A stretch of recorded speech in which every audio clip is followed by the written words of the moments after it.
దట్టమైన నల్లమల్ల అడవుల్లో దారిలో ఒక వింత కాటేజ్. మన శ్రీశైలం భక్తి జర్నీ పార్ట్ 1 స్టార్ట్ చేద్దాం. సో చూస్తున్నారు కదండి. సో వెల్కమ్ బ్యాక్ టు మన ఛానల్. సో ఈరోజైతే మనం టీఆర్టీసీ బస్సులో అయితే శ్రీశైలం మల్లికార్జున స్వామి దర్శనానికి అయితే బయలుదేరాము. హైదరాబాద్ నుండి శ్రీశైలం ఘాట్ రోడ్ ప్రయాణం ఎలా సాగింది, దారిలో మాకు ఎదురైన ఆ వింత అనుభవాలు ఏంటి, అన్నీ ఈ లాంగ్ వీడియోలో క్లియర్గా చూపిస్తాను. ఎక్కడ స్కిప్ చేయకుండా చివరి వరకు చూడండి గైస్. సో చూస్తున్నారు కదా, మేమైతే బస్ ఎక్కి అయితే రెడీ ఉన్నాము. సో మేమైతే శ్రీశైలం ప్రయాణం అయితే పెట్టుకున్నాము. ఎప్పటి నుంచో అనుకున్న ప్రయాణం అండి. సో ఈరోజైతే మాకు కుదిరింది.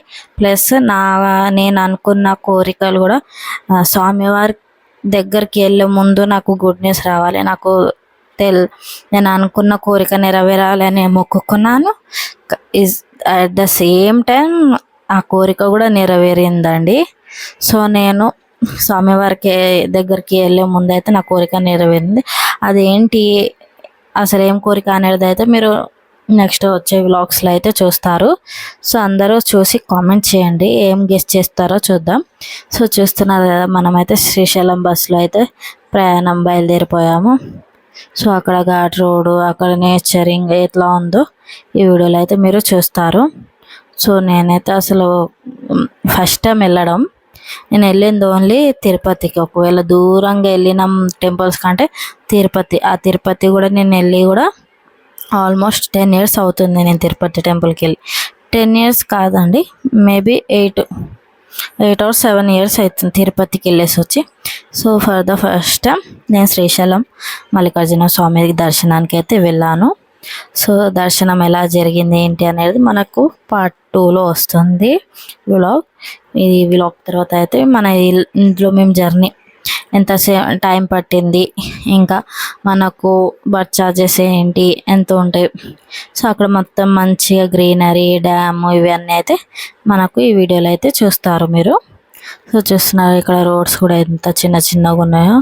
సో 2 ways, ఇందులోనే 2 ways ఉంటాయి మనకు, ఇట్లా వచ్చుడు పోవుడు. సో చూస్తున్నారు కదా, డ్యామ్ అయితే వచ్చేసింది. సో వాటర్ అయితే అటు సైడ్ అవతల సైడ్ ఉన్నాయి, కానీ ఇటు సైడ్ అయితే ఇంకా వదలలేదు. బట్ మేమైతే ఇక బస్ జర్నీ చేసాం కాబట్టి మాకైతే డ్యామ్ దగ్గర ఆగే అవకాశం అయితే రాలేదు. ఆగితే బాగుండు అనిపించింది నాకు, అంత మంచిగా అనిపించింది. సో ఓన్ వెహికల్ తీసుకెళ్తేనే మనం డ్యామ్ దగ్గర ఆగొచ్చు. అండ్ ఇంకొకటి, నేనైతే పరేషన్ బస్ కాటేజ్ కూడా చూసాను.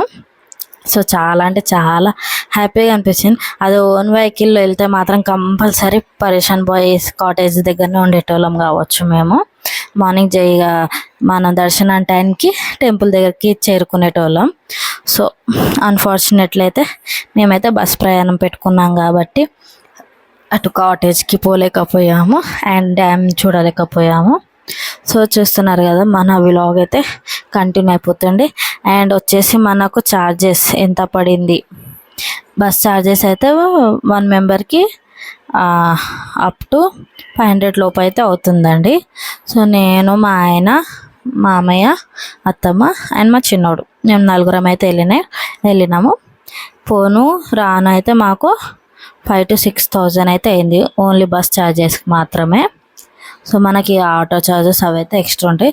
సో ఓన్లీ బస్ ఛార్జెస్ మాత్రం మనకు 5 to 6, అంటే 4 membersకి 5 to 6 అట్లా thousands పెట్టుకుంటే బస్ ఛార్జెస్ జర్నీ అయితే.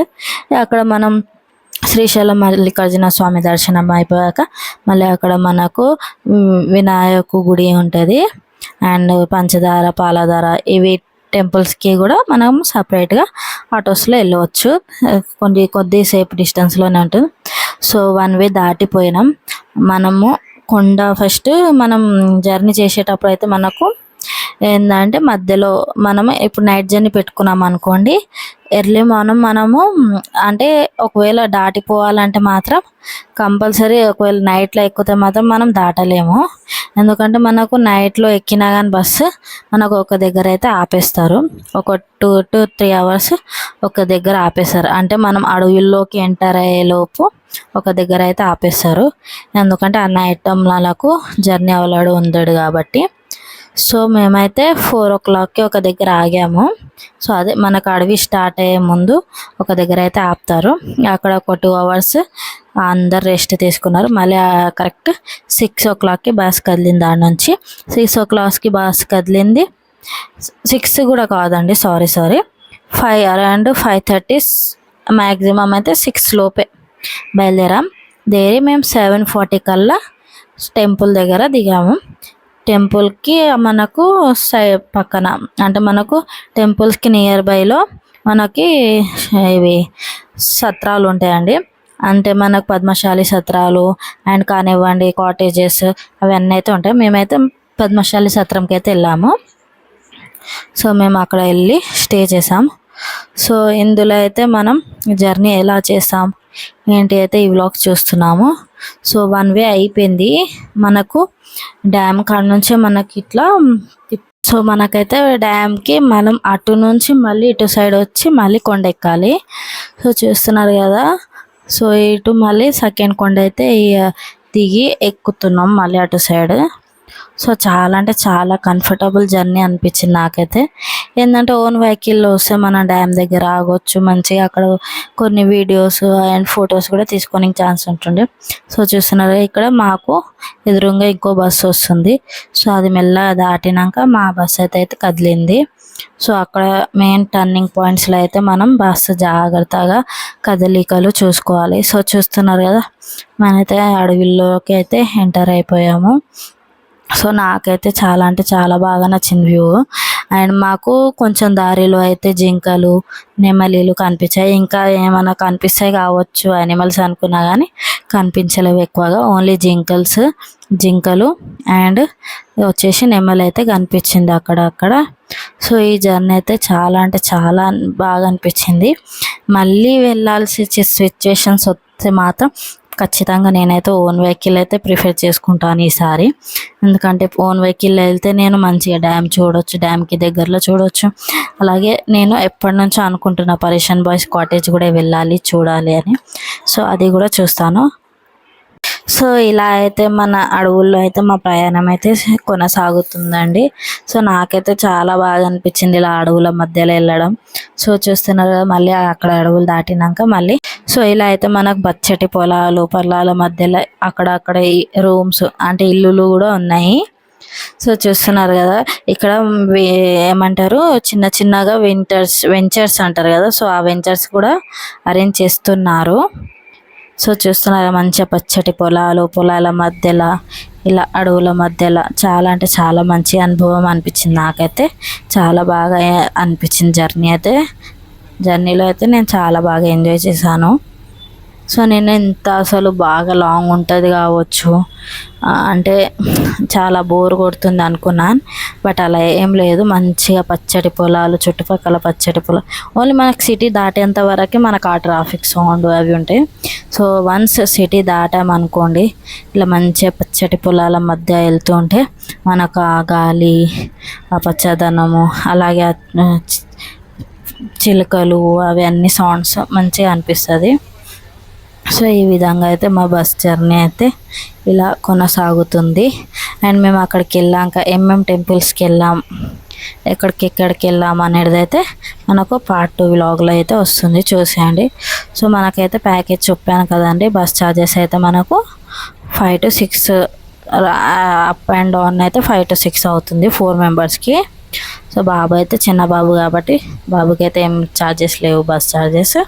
సో మేము వెళ్ళింది కూడా సూపర్ లగ్జరీకి అండి. సో ఎక్స్ప్రెస్ కూడా ఉంటాయి బట్ అవి అవైలబుల్ ఎక్కువ ఉండవు. సో సూపర్ లగ్జరీస్ అవైలబుల్ ఎక్కువ ఉంటాయి మనకు శ్రీశైలం జర్నీకి అయితే. సో చూస్తున్నారు కదా, ఇలా పచ్చటి అడవుల మధ్య అయితే ఇలా మా ప్రయాణం అయితే అవుతుంది. సో మేమైతే ఇంకా అక్కడికి వెళ్ళాక దర్శనం ఎంత టైంలో అయిపోయింది అనేది కూడా నేను మన వచ్చే వ్లాగ్లో అయితే సెకండ్ వీడియోలో అయితే చెప్తాను. దర్శనం అయితే చాలా బాగా జరిగింది. అసలు మెయిన్గా నేను అనుకున్న కోరిక ఏంటి, ఆ దేవుడు ఇంకా ఆ కోరిక నెరవేర్చిన రోజే ఆ దేవుడికి మేము దర్శనానికి వెళ్ళడం ఏంటి, అసలు నాకైతే చాలా అంటే చాలా సర్ప్రైజింగ్గా అనిపించింది. సో నేనైతే వెళ్ళాక అక్కడ ఏం చేశాను ఏంటి అనేది అయితే మనకి ఈ వ్లాగ్లో ఉంటుంది, చూసండి. సో చూసారు కదండి, మేమైతే బస్ దిగేసాము. బస్ దిగైతే ఇక్కడ మనకు పద్మశాలి సత్రం అయితే ఉందండి. సో భోజనశాల పద్మశాలి సత్రము. సో మేమైతే ఈ సత్రంలోనే స్టే చేసాము. అంటే స్టే చేయడం అంటే స్టే చేయలేదు.